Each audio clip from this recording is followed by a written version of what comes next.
All right, so we've sequenced, we've modified a kit, we've loaded some sounds into a kit. Now let's start creating some sounds from scratch. I like the drums that I had from this previous kit, so I'm going to keep those on track 4. Everything else I've deleted. I've reset these track sounds. In order to do that, all we have to do is just select the track that we want to get rid of the track sound on, hold function, go into sound, and we can simply clear the track sound right there. I've already done this, but I'll just do it again. The other thing I want to do too, I haven't changed the kit, so I want to make sure that any performance settings that I've enabled for this kit are basically deactivated. I've already taken care of this, but I can go into function, performance configure. The first knob I had named differently. I've changed the name back to A, and all I had to do was just go to all the different functions and just scroll up to the top and change it to none. Hit there, and then we're good to go. So now my first 3 tracks are in the default setting. And I also want to make sure that none of these tracks are set to be transposed. I'm going to hold my transpose button down, make sure none of these have been transposed. Okay, cool. All right, so starting from scratch. Now what I'd like to do is I want to create some sort of bass sound, a lower frequency bass sound from scratch. Now a good way to make sure that we're totally starting from scratch, the same way that we can clear a page of trigs or clear a pattern, we can also clear the settings for these individual pages. If I hold one of these down and then I press play, it'll clear the settings for those particular pages. So I'm going to go ahead and clear all of these just to make sure we're definitely starting from scratch. There we go. Now my goal is to create a bass sound.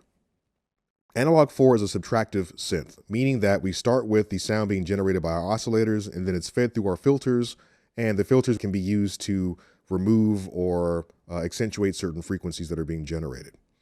With that said, for this particular sound, I'm just going to focus on oscillator 1 and then feed this through my filters to give it the proper timbre that I'm going for. The waveform that we start off with is a sawtooth. The sawtooth is the most harmonically rich because it generates all the harmonics, all even and odd harmonics. Typically, you wouldn't use this as the source of a bass sound, but again, if you feed this through your filter, you can shape it to taste and then you can use it for pretty much whatever you want. So before I settle on that, let's see what our other options are. There's our sawtooth. This is a tripole. Basically, this is between a sawtooth and a pulse wave. With the pulse wave, if I move over, pulse wave is also known as a square or a rectangle wave. This only generates the odd harmonics. Because of that, it has a more hollow kind of sound. And when we go back to the tripole here, it sounds a bit more complete, a bit more full compared to the pulse. It doesn't sound quite as hollow. And that's because we are generating some of the even harmonics, but just not as loudly as the sawtooth. So saw, tripole, pulse. And then our triangle is basically as close as you're going to get to a sine wave with analog 4. You don't have a sine wave that you can generate from the oscillators, but we could use the triangle and then again, massage the filters ever so gently to get us closer to that desired result. I don't want to create a sub bass necessarily. I just want to create a lower frequency sound. So I'm actually going to stick with the sawtooth, as counterintuitive as that may sound.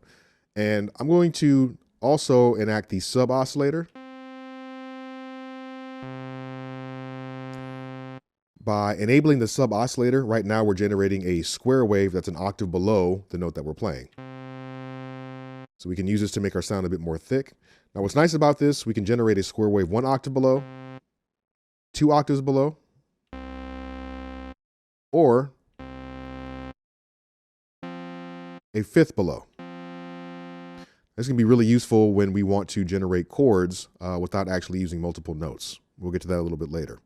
For now, I'm going to go ahead and stick with the 1 octave below for my sub oscillator.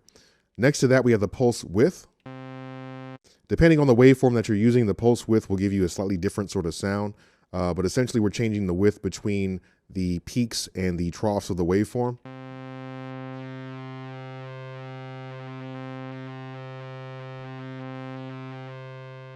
And instead of manually doing that, I can use the pulse width modulation, PWM, to automate that function.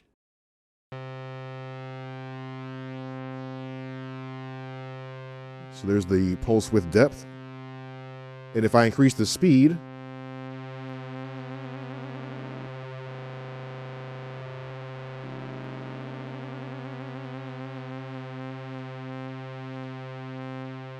So something like that I think works pretty well. Now, again, I just really want to focus on the first oscillator for now. If I go to oscillator 2, I can see that volume of that one is all the way down. It's totally fine for now.